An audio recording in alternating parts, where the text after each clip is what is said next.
আজ নারী দিবস উপলক্ষে কেয়ার অফ জলফড়িংয়ে একটা সাধারণ মেয়ের অসাধারণ গল্প শোনাব। মেয়েটির নাম অভয়া।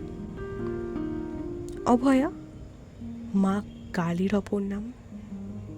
অভয় দান করেন যিনি, ভয় নাশ করেন যিনি। আজকের গল্পটা তেমনই এক ভয় নাশ করার গল্প, ভয় জয় করার গল্প। স্যারের বাড়ি থেকে টিচার্স ডে সেলিব্রেশন সেরে ফিরতে আজ সেই রাত হলো। মা পই পই করে বলে দিয়েছিল রাত 9টার মধ্যে বাড়ি ফিরতে, কিন্তু এখন ঘড়িতে 10:05। স্যারের বাড়ি থেকে বেরিয়েছে 9:30টার দিকে। মেন রোডে গাড়ি চলাচল করে, সমস্যা হয় না, কিন্তু তারপর মেন রোড থেকে ওদের বাড়ি আরও 20 মিনিটের হাঁটা পথ। বাড়ি যাওয়ার পথে ভাঙা দুর্গাবাড়ির গলিটা বেশ ভয়ের।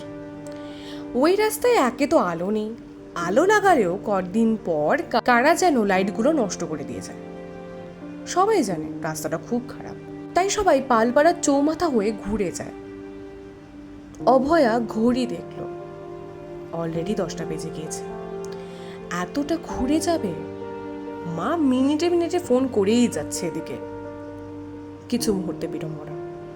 তারপর অভয়া ঠিক করে ওই ভাঙা দুর্গাবাড়ির রাস্তা ধরেই যাবে। দুগ্গা দুগ্গা বলে এক ছুটে বেরিয়ে গেলে 10 মিনিটে বাড়ি পৌঁছে যাবে। যেমন ভাবনা তেমন কাজ। পা চালাতে শুরু করে অভয়া। সত্যি রাস্তাটায় কোনো আলো নেই, ঘুট ঘুট করছে অন্ধকার।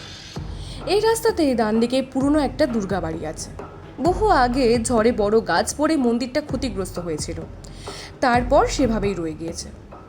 শুধু দুর্গাপুজোর দায়িত্বটা পাড়ার ক্লাব নিয়ে নিয়েছে, আর সেই ক্লাবের ছেলেগুলোর আড্ডা এই রাস্তাটায়। কিছুটা এগোলেই হাসির রোল কানে আসে অভয়ার। ভেবেছিল বটে প্রায় দৌড়ে রাস্তাটা পেরিয়ে যাবে, কিন্তু হাসির শব্দ কানে যেতেই বুকটা ধক করে ওঠে, পা থেমে যায় ওর। ছোট একটা মাঠ, বুকের ফাঁক থেকে বাইকের আলোগুলো দেখতে পাচ্ছে অভয়া। ডান দিকে মন্দিরে ধ্বংসস্তূপ। একটা জোরে শ্বাস টানে, শরীরে সব শক্তি জড়ো করে পা চালায়, কোনো দিকে না তাকিয়ে এগোতে থাকে। হঠাৎ একটা হ্যাঁচকা টান পড়ে ওর নেয়, গলায় লাগে অভয়ার। মনে পড়ে যায় মাসখানেক আগে এখান থেকে একটা মেয়ের মৃতদেহ উদ্ধার হয়েছিল। হাইড্রেনের পাশে মাংসের দলা হয়ে পড়েছিল শরীরটা। গলার ফাঁসটা জোরালো হচ্ছে। অভয়া টের পাচ্ছে ওর পেছন থেকে সাপদগুলো শিকারি পায়ে এগিয়ে আসছে ওর দিকে। আবার একটা হ্যাঁচকা টান, টাল সামলাতে না পেরে আছড়ে পড়ে ও মাটিতে। তারপর একটা হাওয়ার ঝাপটা লাগে ওর শরীরে, কি যেন একটা ঝাঁপিয়ে পড়ে, আর তারপরেই মুহুর্মুহু আর্তনাদে কেঁপে ওঠে চারপাশ। সকাল থেকে পালপাড়ায় শোরগোল পড়ে গিয়েছে। শক্তিসংঘের ছেলেগুলোকে আজ ভাঙা দুর্গাবাড়ির সামনে ক্ষতবিক্ষত অবস্থায় পাওয়া গিয়েছে। কারোর হাতে মাংস খুবলে নেওয়া হয়েছে, তো কারোর চোখ। সারা শরীরে প্রচুর আঁচড়ের দাগ, প্রত্যেকে হাসপাতালে ভর্তি। সবাই বলছে কোনো হিংস্র প্রাণীর আঁচড়ের দাগ, কেউ বলছে বাঘ, কেউ বলছে সিংহ। কিন্তু শহরে বাঘ সিংহ আসবে কোথা থেকে? মা বাবার মধ্যেকার এই বিষয়ক আলোচনাগুলো শুনে মৃদু হাসে অভয়া।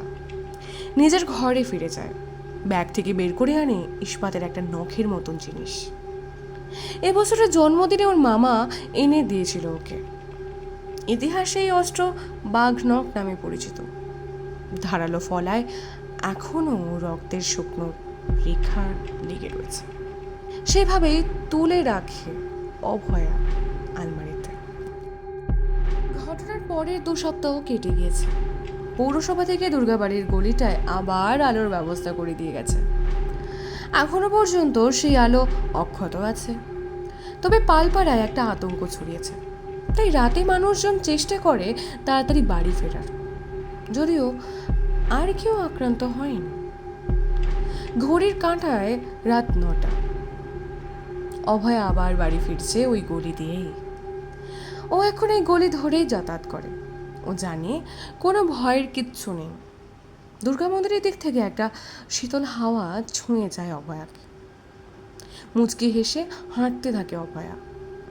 সেই সময় ওই পথে আরও কেউ থাকলে দেখতে পেত স্ট্রিট লাইটের আলোয় রাস্তায় যে ছায়াটা পড়ছে তাতে কোনো মানুষ না, একটা পশুর ছায়াও পড়ছে, যাকে আমরা পশুরাজ বলে চিনি।